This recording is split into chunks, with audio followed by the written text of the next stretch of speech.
buhos mo na lahat. Ay, buhos ka na lahat. lahat. Siya, Naku, buhos thank mo na. you. Buhos na natin. Ayan, thank you, kuya. Oh, sigurado nito pag dumadaan si kuya, sabi niya, ay, ayun yung, yung si Mama Dab, yung nanguha ng aking mga nahuli. Pati Ayan. naman rice cooker. Dala mo.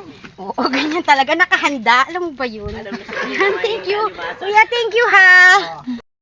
Ayan, good morning, Bulakus. Si Mama Dabs po, eto, nandito po ako nanggugulo kasama ng mga alimasag.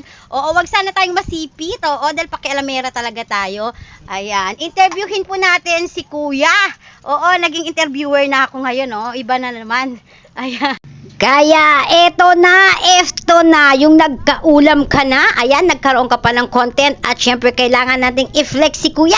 Ano bang ginagawa mo, kuya? Syempre, nakatayo lang dyan si kuya habang, mukhang nagtataka siya kung anong pinaggagawa ko ngayon. Di niya alam, for today's content talaga ang kanyang palambat, papanting mga lambat. This is it! Panty, not a brief but a panty ang tawag sa mga ito.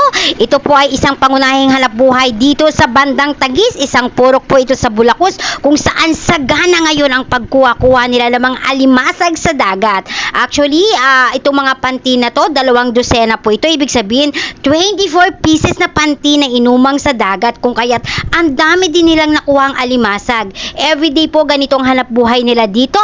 Naka 15 kilos daw si kuya. Actually, dapat yung asawa ang tumutulong ngayon sa pagtanggal ng alimasag. Kaso mukhang natakot sa aking pa-video kaya eto, wala si misis na tagatulong sana sa pagtanggal-tanggal ng mga alimasag na to na nakasabit sa kanilang mga panty o lambat.